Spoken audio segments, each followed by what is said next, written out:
이사야 59장 16절부터 21절까지 말씀을 한 절씩 교독을 하겠습니다. 16절을 제가 먼저 읽습니다.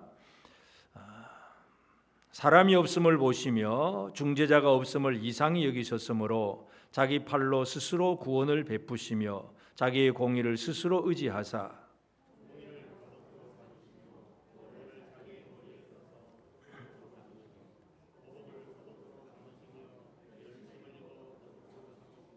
그들의 행위대로 갚으시되 그 원수에게 분노하시며 그 원수에게 보응하시며 섬들에게 보복하실 것이라.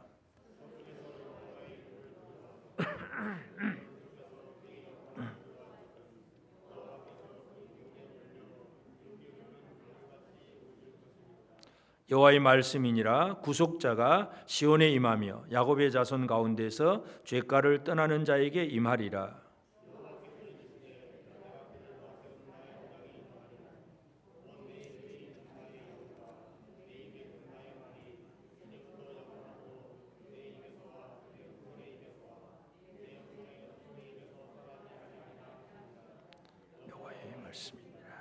아멘.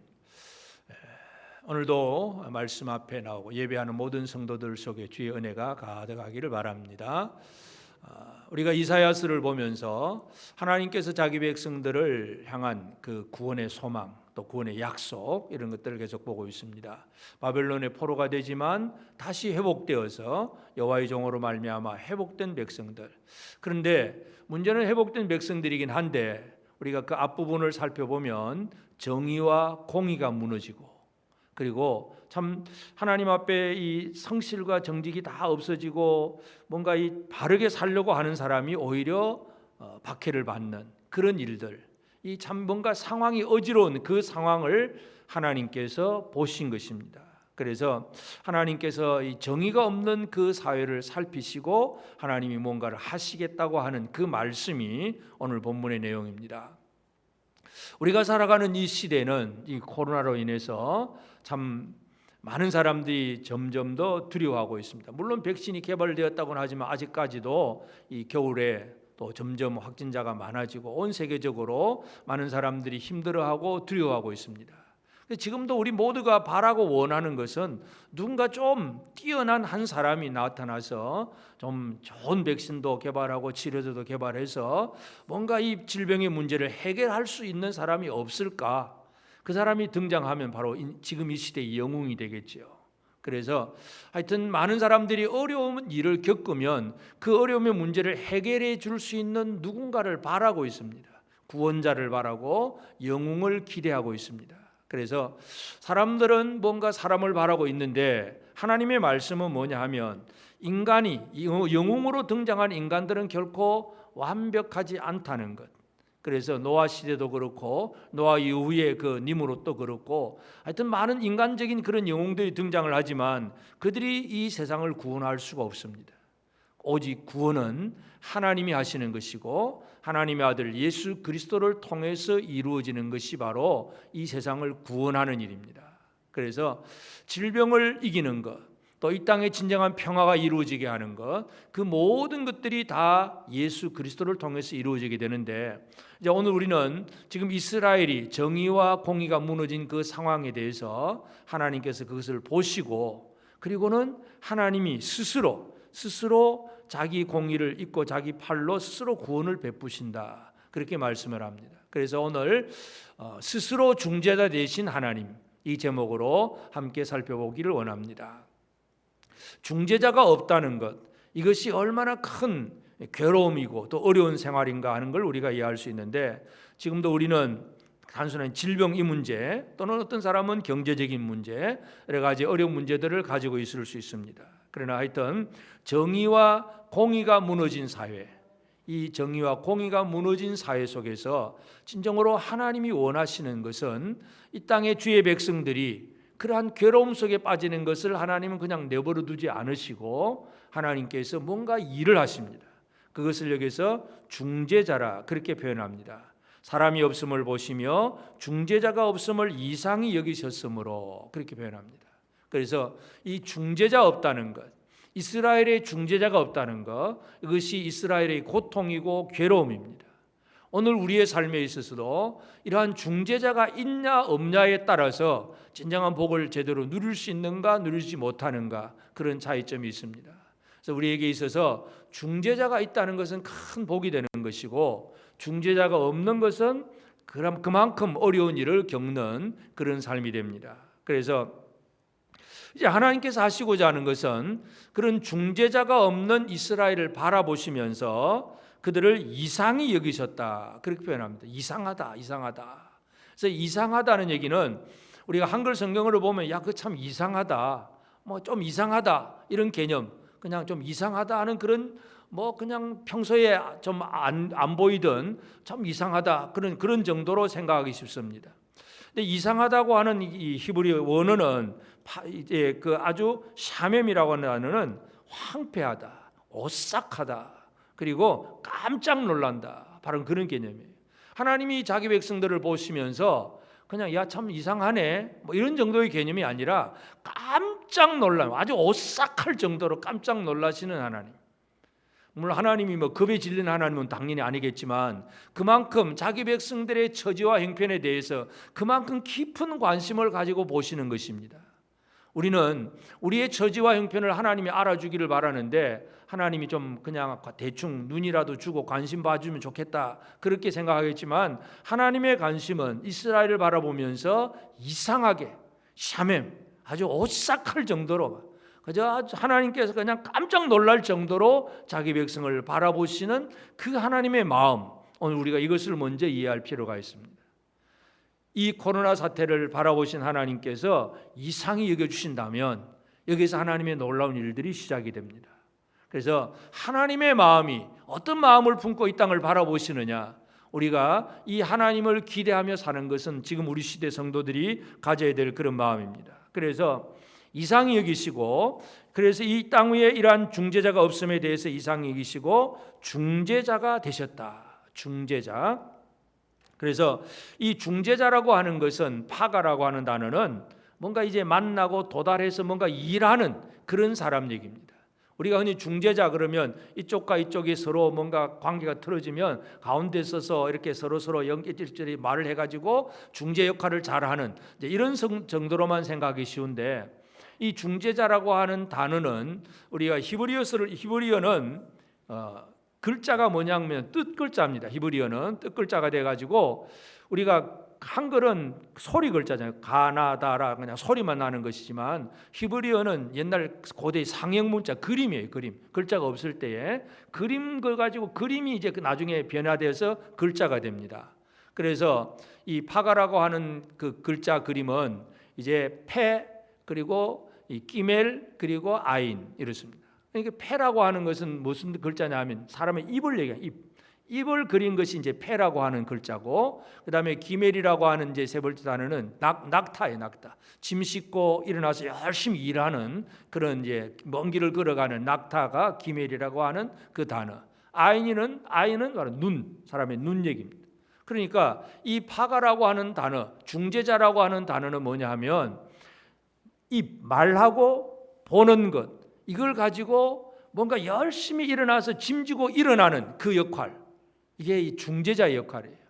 다시 말해서 하나님은 이 땅 위에 그냥 못 본 척하고 눈 감아버린 하나님이 아니고 쳐다보시고, 그리고 말씀하시고, 그리고 일을 그 모든 짐을 짊어지시고 열심히 일어나서 일하시는 그런 분이 바로 중재자라는 것입니다. 그래서 오늘 우리는 하나님께서 우리를 향해서 쳐다보시고 말씀하시고 일해 주시고 있다는 이 사실에 대해서, 이 은혜에 대해서 우리는 다시 한번 믿고 감사할 필요가 있습니다. 그래서 참 이 파가라고 하는 단어는 우리가 이미 이사야 53장에서 이 말씀을 한번 보았는데, 이사야 53장 6절에 우리는 다 양 같아서 그릇 행하여 각기 제 길로 갔거늘 여호와께서 우리 모두의 죄악을 그에게 담당시키셨다. 우리 죄악 담당자 기억이 나십니까? 이 담당이라고 하는 단어가 중재라는 단어예요. 그래서 하나님은 이 모든 사람들의 죄악을 친히 담당하시고 자기가 짐을 다 짊어지신 거예요. 이게 바로 하나님이 하시는 일이에요. 왜냐하면 인간은 누구도 자기의 짐을 스스로 질 수 있는 사람은 아무도 없습니다. 하나님만이 짐을 져주십니다. 그래서 스스로 중재자가 되셨다 하는 것. 그러면 특별히 중재자의 역할을 하기 위해서 하나님 하신 일이 뭐냐면 17절에 공의를 갑옷으로 삼으시고 구원을 자기 머리에 써서 투구로 삼으시며 보복을 속옷으로 삼으시며 열심을 입어 겉옷으로 삼으시고. 공의의 갑옷, 이 갑옷 지금 군사의 군복 얘기입니다. 공의의 갑옷, 그리고 구원으로 머리에 써서 투구, 구원의 투구, 그리고 속옷은 보복의 속옷, 겉옷은 열심, 뭔가 열심을 내어서 싸우는 그런 모습을 설명을 합니다. 중재자가 어떤 일을 하는 게 중재냐? 누군가 포로되어 있고 사로잡혀 간 자를 싸워서 그를 구출해내는 그 일이 바로 중재자라는 얘기예요. 우리가 아브라함의 조카 롯이 이제 소돔성에 살다가 엘라만 그돌라오멜에게 포로가 됩니다. 그때에 아브라함이 조카 롯에 대한 소식을 듣고 못 본 척 하진 않잖아요. 큰일 났다. 우리 조카가 비록 나하고 너무 이제 재산이 많아서 따로 떨어져 살긴 하지만 그래도 같이 이 땅에 나온 조카인데 내버려 둘 수가 없다. 그래서 아브라함은 그 5 왕들이 동맹한 도시국가가 동맹한 군사들이기 때문에 숫자가 많잖아요. 근데 군사가 많더라도 그건 상관없어요. 자기 집에서 기르고 연습한 사람 유목민 몇 살 318명 이 사람들 데리고 가서 급습을 해서 자기의 조카 롯을 구출해 옵니다. 싸우는 거예요. 이게 바로 중재자예요. 그러니까 하나님께서 중재자가 되신다는 얘기는 바로 우리가 이 땅 위에서 누군가의 포로가 되고 눌려 살고 있을 때에 내버려 두지 아니하시고 이걸 이상히 여기시고 싸워서 구출해 내시는 이 하나님을 우리는 이 말씀 속에서 발견할 수 있습니다. 하나님은 우리를 위해서 중재자가 되셨습니다. 스스로 중재자가 되신 거예요. 우리 사람은 어느 누구도 누군가를 위해서 제대로 중재할 수 있는 사람은 아무도 없습니다. 뭔가 비슷하게 행동을 할 수 있을는지 몰라도 완벽하게 우리의 마음과 영과 혼 전체를 중재하실 리는 하나님밖에 없습니다. 오늘 우리는 하나님께서 이처럼 중재자 없는 이스라엘을 이상히 여기셨다는 것, 이것을 기억을 해야 되고, 그리고 이제 중재를 하시면서 그 다음에 20절 말씀에 보면 여호와의 말씀이니라 구속자가 시온에 임하며 야곱의 자손 가운데 죄가를 떠난 자에게 임하리라. 구속자, 이제 구속하는, 구원하고 속량하는 구속자가 시온에 임하며 야곱의 자손 가운데 죄가를 떠나는 자에게 임하리라. 자기의 죄에서 떠나는 자, 야곱의 자손. 이 야곱의 자손 사람이 바로 시온이에요. 이 시온에 하나님이 구속자가 임하실 것이다. 그런 약속의 말씀을 줍니다.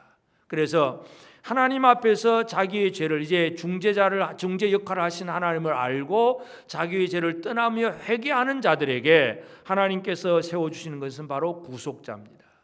이 구속자, 가알이라고 하는 이 구속자의 역할은 뭐냐 하면 기업을 물러주는 거예요. 대신 우리 기업 예를 들어 빚에 사업이 부도나고 다 파산되어서 모든 게 다 이제 없어졌잖아요.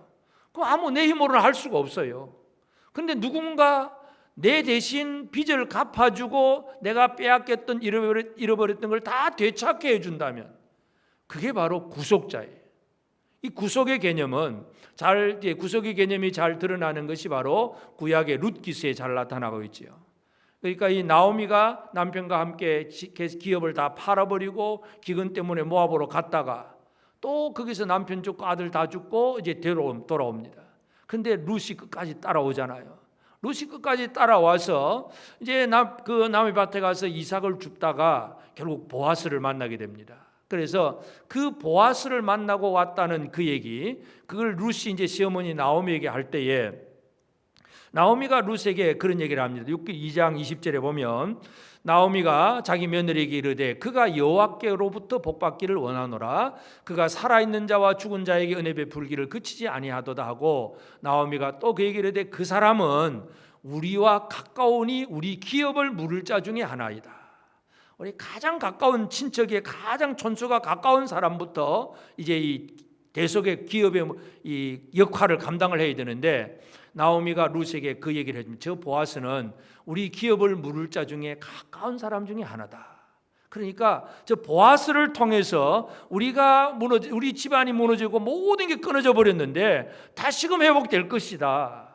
나오미가 룻에게 그 얘기를 해줍니다. 하나님께서 구속자가 시온에 임한다는 얘기는 우리가 모든 것을 다 잃어버린 상황이에요. 기업도 무너지고 모든 걸 잃어버린 상황이고 우리 힘으로는 도무지 살아갈 수 없을 때에 누군가 대신 와서 빚도 갚아주고 잃어버린 거 다 되찾아주잖아요.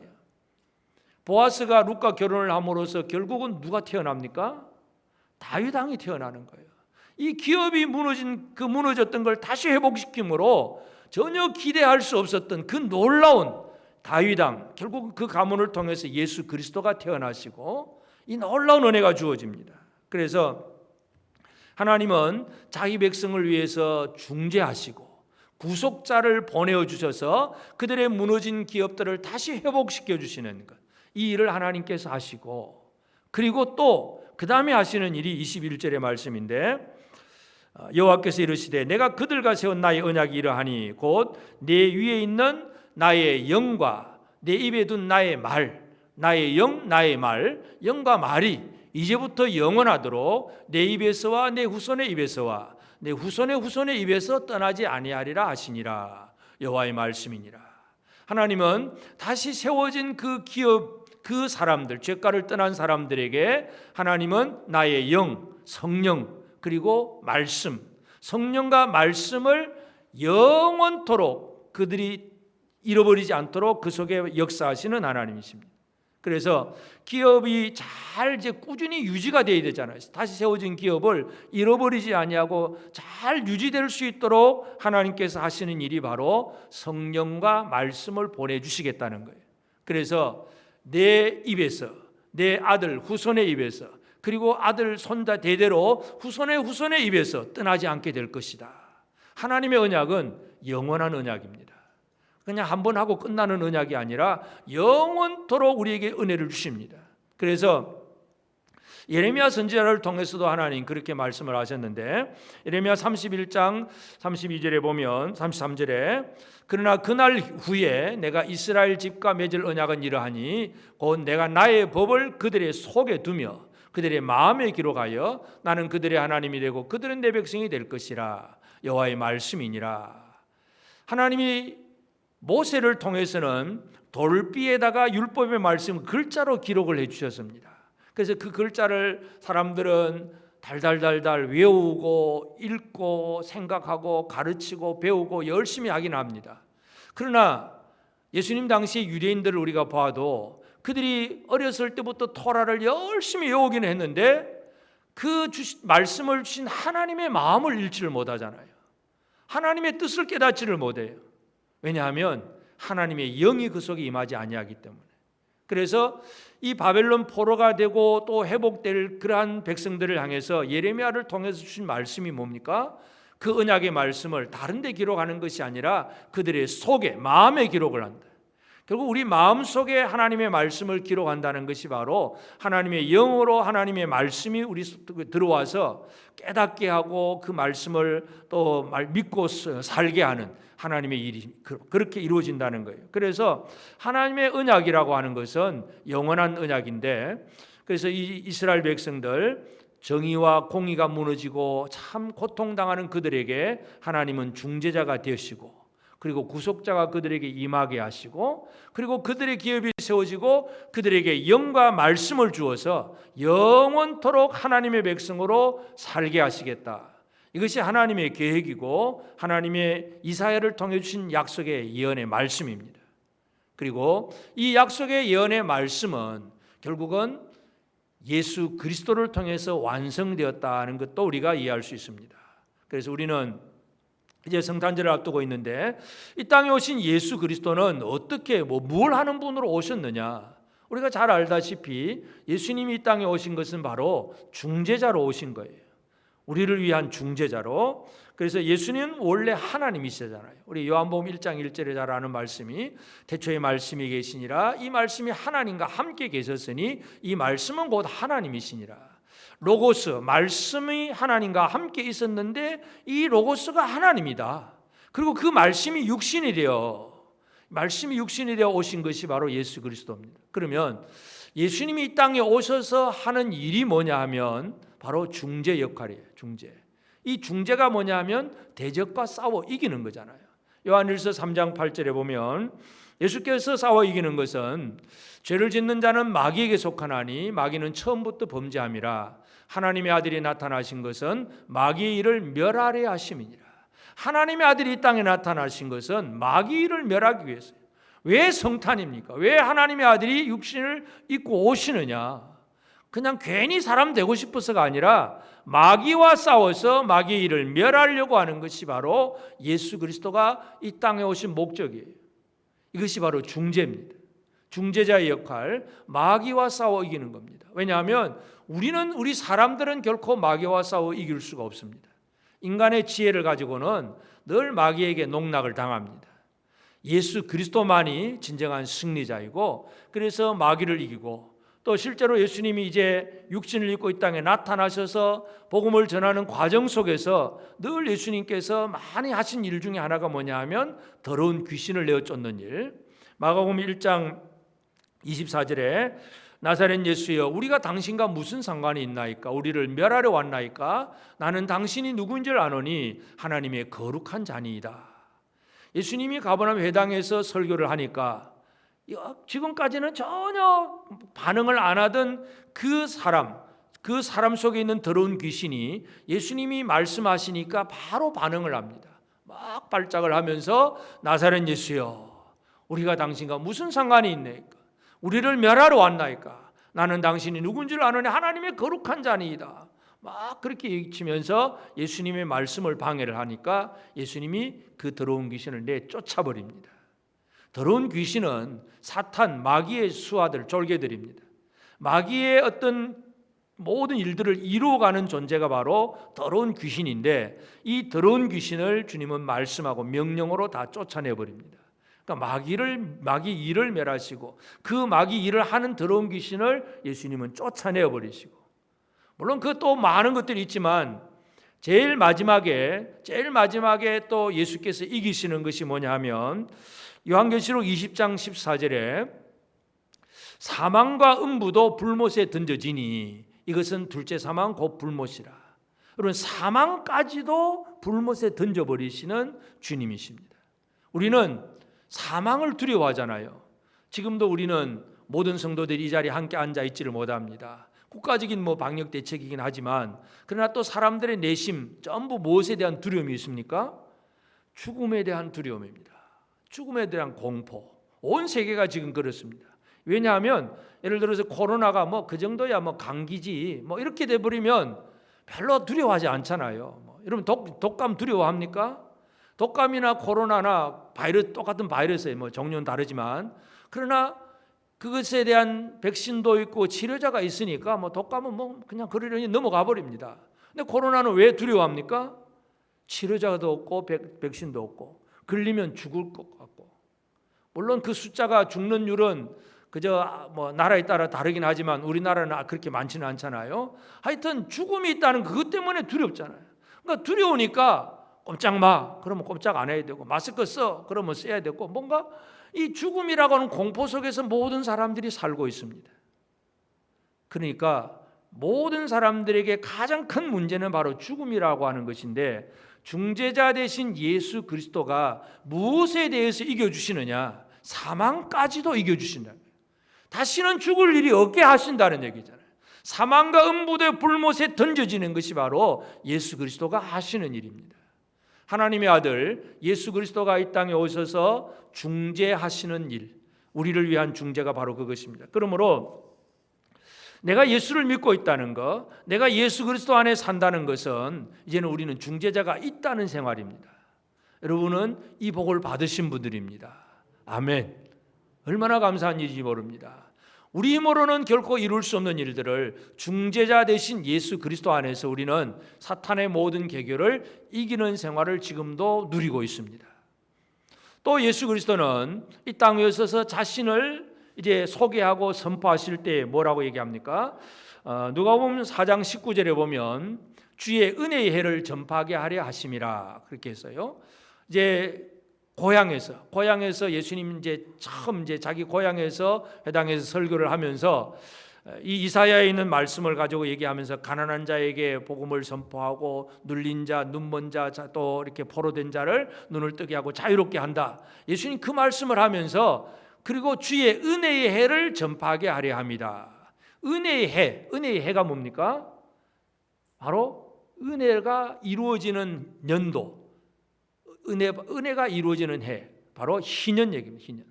그래서 이 구약의 희년의 개념은 잘 알다시피 50년 만에 한 번씩 오잖아요. 50년 만에 2년이 돌아오는데 이때는 팔렸던 모든 기업들이 다 땅이든 뭐든 다 회복이 됩니다.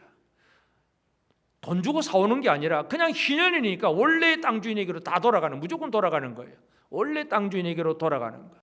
또 내 몸이 팔려서 다음에 종이 되었다면 그 종도 해방이 되고 자유인이 되는 것, 이것이 희년입니다.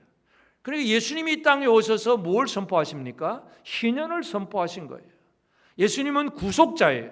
그래서 잃어버렸던 기업을 다 되찾게 하시고 회복시켜 주시는 것이 바로 예수 그리스도께서 하시는 일입니다.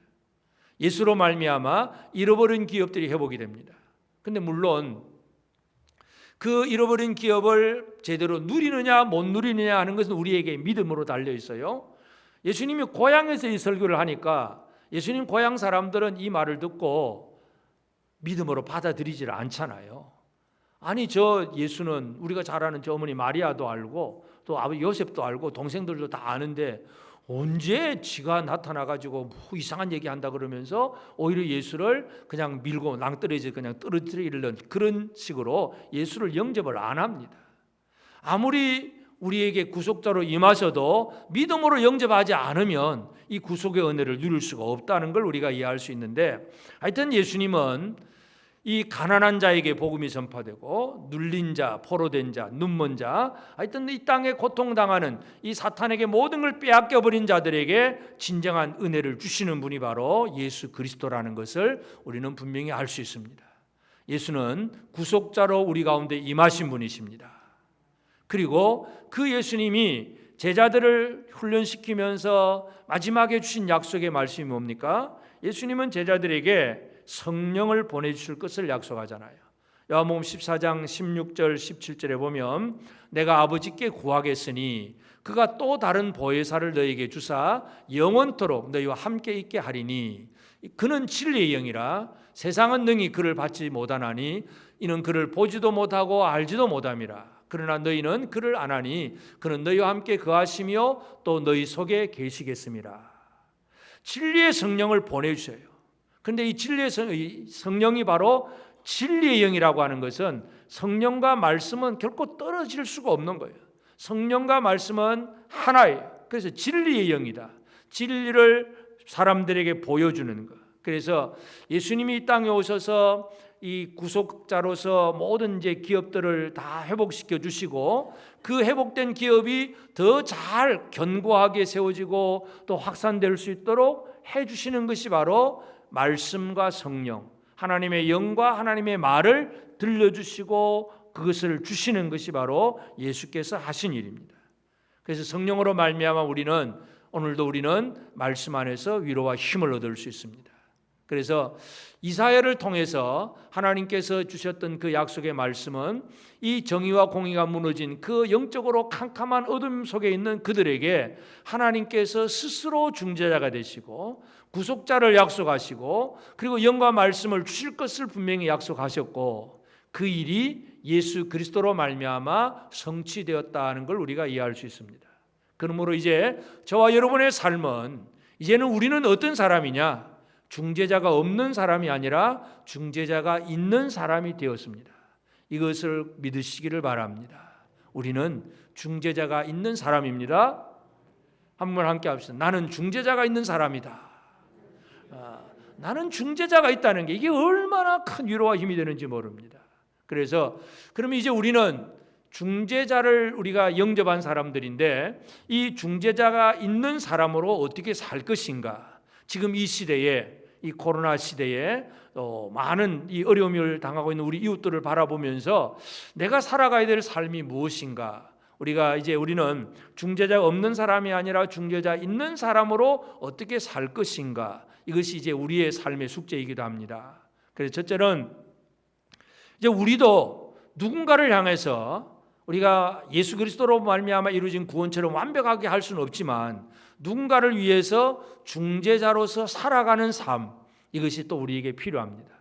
왜냐하면 예수님은 우리에게 그 일을 하게 하셨어요. 어떻게 하게 하셨냐 하면 야고보 4장 7절에 보면 그런즉 너희는 하나님께 복종할지어다 마귀를 대적하라 그리하면 너희를 피하리라. 마귀를 대적하는 것이 우리가 할 일이에요. 이미 예수께서 이루어 놓으신 일이지만 실상적인 삶 속에서 우리는 마귀를 대적하는 일을 우리가 해 나가야 됩니다. 싸우는 삶을 우리가 살아가야 합니다. 마귀의 일이 뭔가를 잘 이해하는 것이 중요합니다. 지금은 이 코로나로 인해서 또 요즘은 이제 또 뭐 격상이 자꾸 단계가 격상되므로 또 영업도 하는 자영업자들은 그로 인해서 더 많은 경제적인 손실도 있고 많은 어려움을 겪습니다. 이 어려움을 겪을 때 우리에게 있는 것들이 무엇이 등장합니까? 절망감, 낙심, 그리고 누군가를 향한 분노, 뭔가 이런 많은 이 잘못된 감정들이 막 생겨날 수 있습니다. 마귀가 주는 생각들이에요. 우리는 하나님의 성령이 주는 생각들은 이 어려움의 생활 속에서 그럼 내가 어떻게 이 어려움을 견뎌낼 것인가?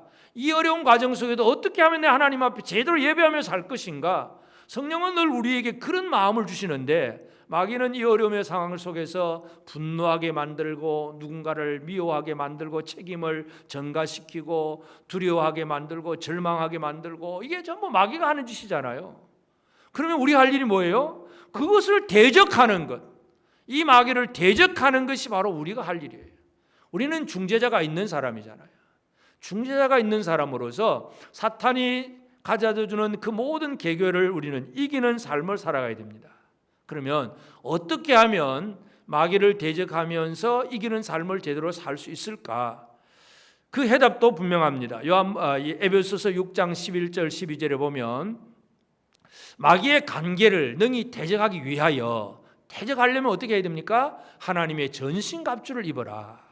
우리의 씨름은 혈과 육을 상대하는 것이 아니요 통치자들과 권세들과 이 어둠의 세상 주관자들과 하늘에 있는 악의 영들을 상대함이라. 마귀의 관계, 간사한 계교를 대적하려면 우리가 무엇으로 무장되어야 되느냐? 하나님의 전신갑주로 무장이 되어야 된다.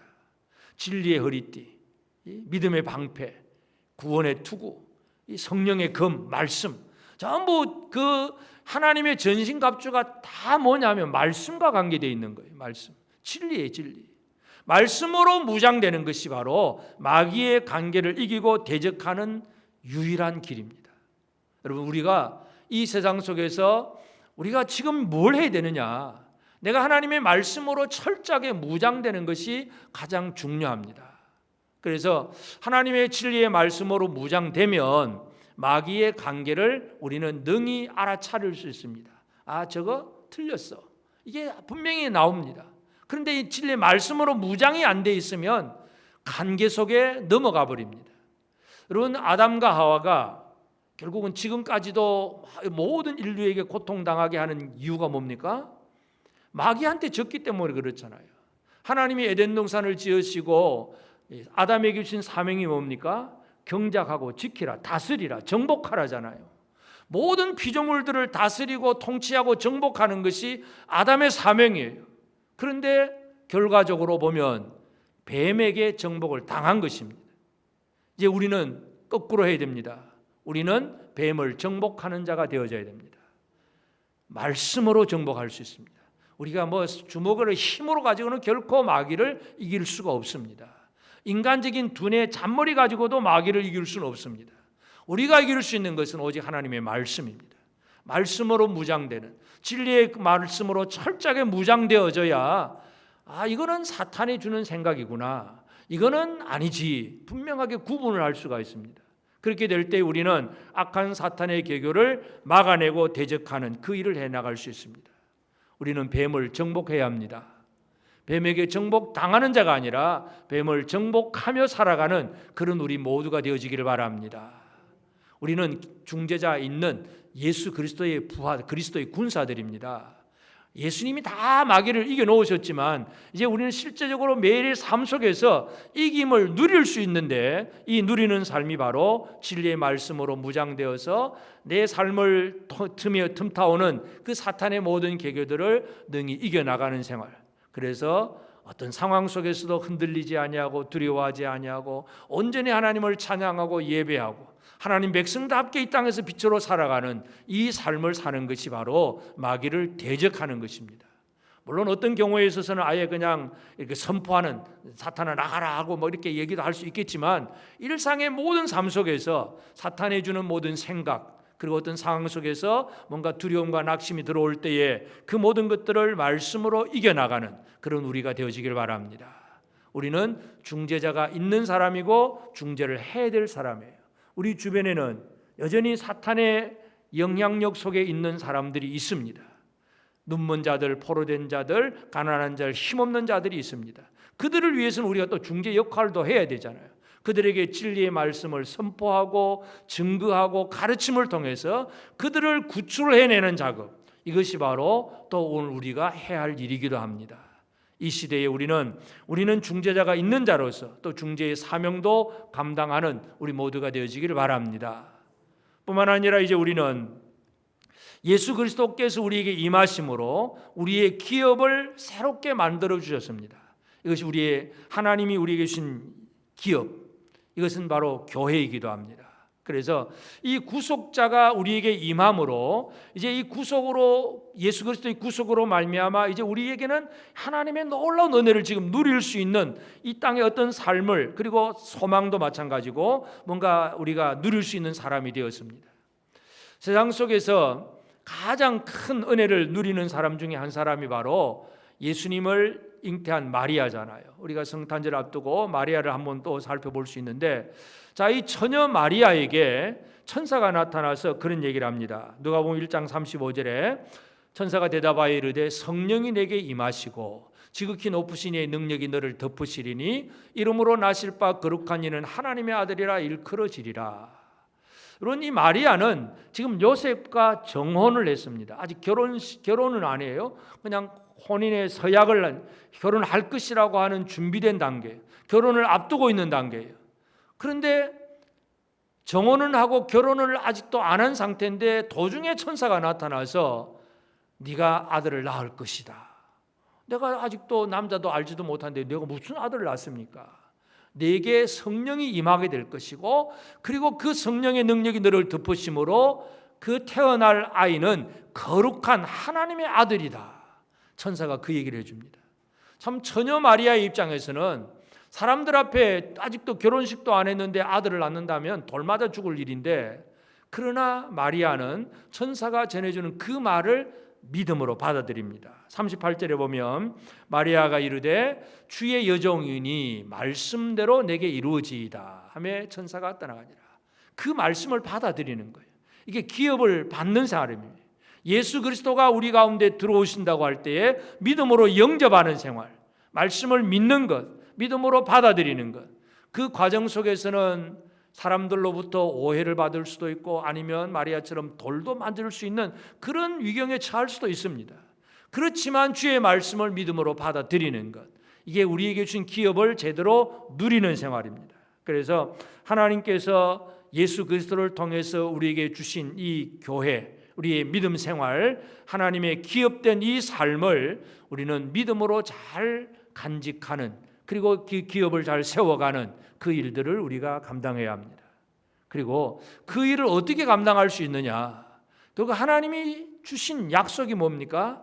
나의 영, 나의 말, 성령과 말씀, 이것이 바로 오늘 우리에게 주신 기업을 제대로 유지해 나가는 그러한 유일한 방법입니다. 그래서 우리가 살아가야 될 삶이 바로 성령으로 사는 생활, 말씀으로 사는 생활입니다.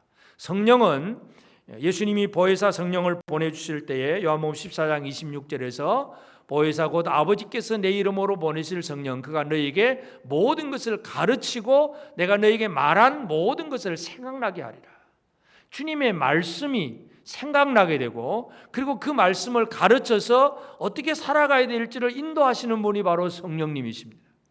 그러니까 주의 영과 주의 말씀, 이 두 가지가 우리의 삶에 철저하게 무장이 되어 있어야 우리는 하나님의 언약의 백성답게 제대로 살아갈 수 있습니다. 우리가 하나님의 성령 이끄심에 대해서 순종하지 아니하고, 또 하나님의 말씀에 대해서 아주 도대체 이게 뭔지 성경책을 읽어도 이게 뭔지 전혀 모르는 그런 상황이 되어버리면 참 이 땅 위에서 영적으로 승리하는 생활을 제대로 살아갈 수가 없습니다. 그래서 말씀과 성령, 이 두 가지는 항상 같이 움직여져야 됩니다.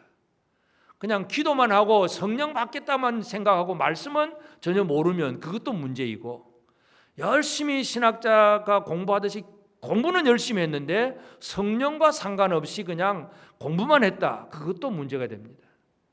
성령과 말씀, 이 두 가지는 항상 같이 우리에게 다가와 있고 우리 안에서 늘 역사해야 합니다.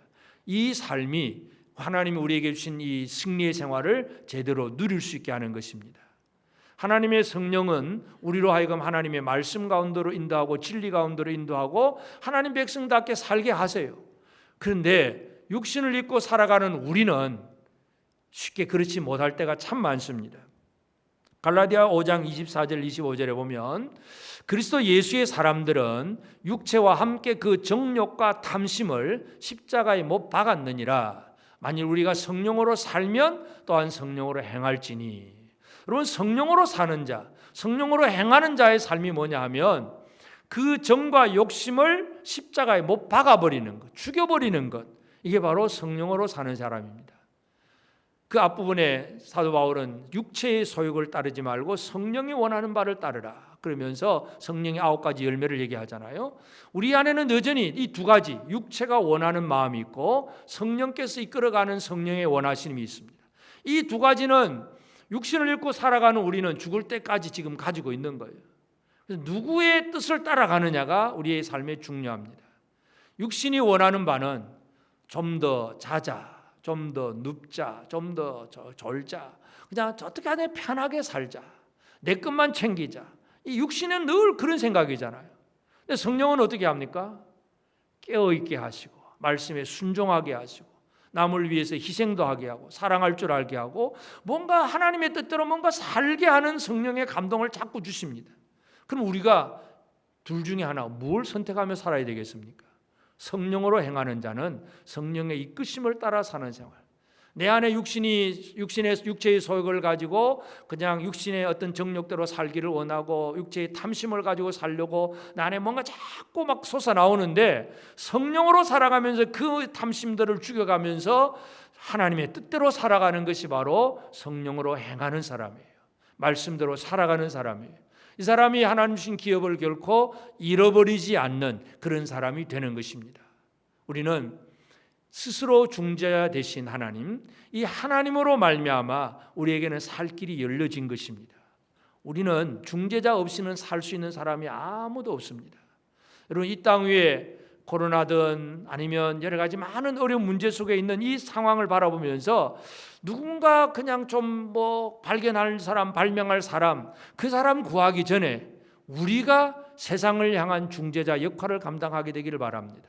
오늘 우리 성도들 한 사람 한 사람이 내가 하나님의 성령으로 무장이 되고 성경 말씀으로 무장이 될 때에 우리가 그 성경 하나님의 말씀으로 살아가면 하나님은 우리를 통해서 이 땅 위의 중재 역할이 이루어지게 하고 이것이 많은 영혼을 구원하는 그 하나님의 일들을 이루는 일이 됩니다. 우리는 중재자가 있는 사람이고 중재의 역할을 감당할 수 있는 사람이 되는 것이에요. 이게 바로 하나님 나라의 영웅이에요.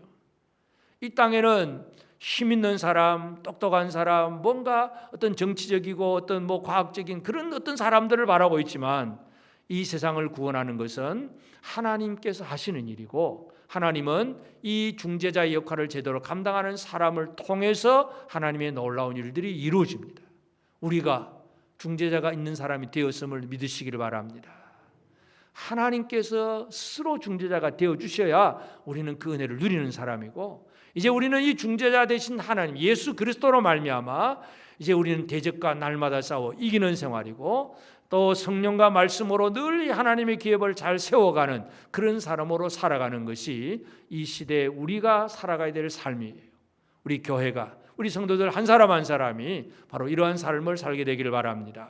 그래서 나는 중재자가 있는 사람이 되었기 때문에 또 다른 사람들, 우리 주변에 이 중재자가 필요한 누군가를 향해서 내가 할 수 있는 중재자의 역할이 무언가를 기억하면서 그를 향하여 말씀을 전하고 그 영혼들을 바라보면서 기도하고 그 영혼을 위해서 뭔가 해줄 수 있는 열심을 가진 저와 여러분, 우리 모든 성도들의 삶이 꼭 되어지기를 바랍니다.